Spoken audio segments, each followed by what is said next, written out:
अस्सलाम वालेकुम। आज हम लोग तकरीबन एक 50-55 दिन के बाद मैं जो है आप लोगों के लिए वीडियो बना रहा हूँ। बीच में मेरा नाइट शिफ्ट चल रहा था और भी कुछ पर्सनली मसरूफ़ था। मैं कोचिंग भी ले रहा था ग्रुप 2 की, तो इसलिए थोड़ा मसरूफ़ था तो मैं वीडियोस बनाने के लिए मेरे को टाइम नहीं मिल रहा था। लेकिन इंशाल्लाह मेरे तैयारी का एक अहम हिस्सा कंप्लीट हो गया, तो अब मैं सोचा कि रेगुलरली वीडियो बनाऊँगा।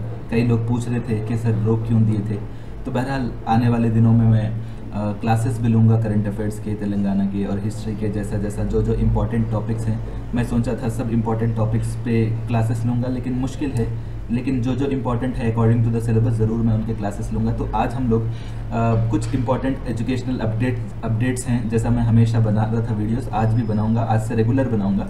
तो 4 अपडेट्स हैं। फर्स्ट, टेट एस्पिरेंट्स के इश्यूज़ पे एक अपडेट है। दूसरा जो है ग्रुप 4 सर्टिफिकेट वेरिफिकेशन का है। तीसरा, गवर्नमेंट स्कूल्स तेलंगाना में कुछ जो बंद हो गए थे पहले, उसको दोबारा नए खोल रहे, तो ये भी हमारे लिए एक अपॉर्चुनिटी उस पर। और एक चौथा अपडेट जो है, ये भी आपके लिए एक, इसको करंट अफेयर्स में मान के चल सकते, वो भी जो है हम लोग डिस्कस करेंगे। टीजी इस्तेमाल किया जा सकता है आने वाले दिनों में, उसके बारे में हम लोग पढ़ेंगे।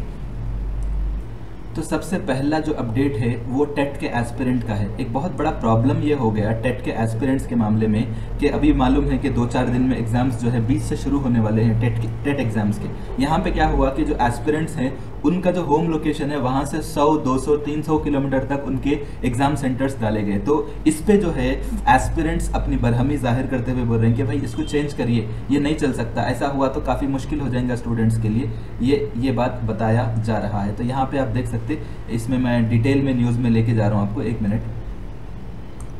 तो यहाँ पर आप देख सकते हैं कि टेट के एस्पिरेंट सख्त नाराज़ है। ये जो न्यूज़ है दिशा न्यूज़पेपर का आर्टिकल है, उसमें ये बता रहे हैं कि तकरीबन ऐसे हज़ारों स्टूडेंट्स हैं जिनके होम लोकेशन से 200-300 किलोमीटर के डिस्टेंस पे जो है उनके सेंटर्स डाले गए हैं। इसके अलावा अब अगर ऐसी सूरत हाल है और बायोमेट्रिक का इशूज़ है, तो यहाँ पे क्या होता है कि स्टूडेंट को सुबह 4-5 बजे उठ के जो है एग्ज़ाम सेंटर्स को जाना पड़ता है। ये एक बहुत बड़ा प्रॉब्लम है। तो आप अंदाज़ा कर सकते हैं कि इस मरतबा जो टेट एग्ज़ाम हो रहा, तो टोटल 2,86,000 लोग अप्लाई करे थे, और पेपर 1 के लिए 99,000 और पेपर 2 के लिए 1,86,000 अफराद जो है अप्लाई करे थे। तो यहाँ पे आप ये सारी तफसीलात देख सकते हैं। तो उम्मीद है कि एजुकेशनल डिपार्टमेंट इस पर गौर करेगा। लेट्स।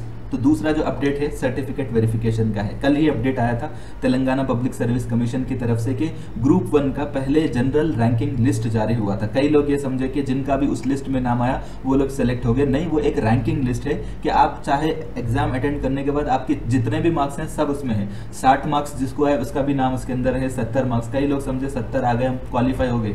बहरहाल वो हमारे फाइनल लिस्ट नहीं है। तो अब यहाँ पे कल तेलंगाना पब्लिक सर्विस कमीशन का एक नोट आया था, उसमें यह बताया गया कि हम लोग क्या करेंगे, जनरल एस्पिरेंट्स जो जनरल कैटेगरी के उम्मीदवार हैं उनको एक जॉब के लिए 1:3, एक जॉब के लिए 3 एस्पिरेंट्स, और अगर जो PWD हैं यानी पर्सन्स विद डिसेबिलिटी यानी जो माजूर अफराद है उनके लिए 1:5 के हिसाब से उनको बुलाया जा सकता है। तो अब यहाँ पे ये बोल रहे हैं कि हम लोग जब भी जिन लोगों का भी सर्टिफिकेट वेरिफिकेशन के लिए नाम तलब किया जाएगा वहाँ पे अब कोई मजीद वक्त नहीं देंगे। जैसे ही डेट आएगा सीधा वो डॉक्यूमेंट्स लेके आपको आना है, सर्टिफिकेट वेरिफिकेशन में हाजिर होना है। तो क्या क्या है, कई लोग बोल रहे हैं लिस्ट भेजो, लिस्ट कुछ भी नहीं है, सिंपल है। अगर आप EWS हैं तो आपके पास EWS होना चाहिए, BC है तो BC सर्टिफिकेट जो BCE का होता वो, और नॉन क्रिमिलियर, ठीक है, क्रिमिलेयर, ठीक है। इसके अलावा PWD का अगर कोई है तो वो भी जैसा होता है ना सदरम सर्टिफिकेट, वो आपके पास रहना है। स्टडी या रेसिडेंस सर्टिफिकेट, यानी स्टडी मतलब 1st से लेकर 7th तक आप 2 स्कूल में पढ़े तो उसका बोनाफाइड, या फिर उसका उस दौरान आप हैदराबाद या जहां पर भी आप थे उसका रेसिडेंस सर्टिफिकेट MRO ऑफिस से लेके लाना है। तो यहाँ पे अगर दूसरे रिजर्वेशन के आप ताल्लुक रखते तो उस रिजर्वेशन का जो सर्टिफिकेट होता वो सब रखना है, बस और कुछ भी नहीं है, ज्यादा कोई लिस्ट नहीं है, बस यही चीजें। बाकी जो आपके 10th डिग्री, इंटर वगैरह का जो आप एज पर द आप जो अप्लाई करें वो सब आपको रहना है, ठीक है। अब यहाँ पे हमारा तीसरा जो अपडेट है वो एक खुशखबरी की बात है कि पहले BRS की गवर्नमेंट क्या करी थी कि स्टूडेंट का जो स्ट्रेंथ है कम है, बल्कि कई स्कूल्स को बंद कर दी थी, बल्कि हजारों की तादाद में स्कूल्स को बंद कर दी। अब यहाँ पे क्या बता रहे हैं कि डिस्ट्रिक्ट्स में, गाँव में नए सरकारी प्राइमरी स्कूल्स बनने जा रहे हैं। और इसी तालीमी साल से उनका इफ्तिताह होने वाला है। तो गवर्नमेंट का एक विज़न है कि हर पंचायत एरिया में एक गवर्नमेंट स्कूल्स हो।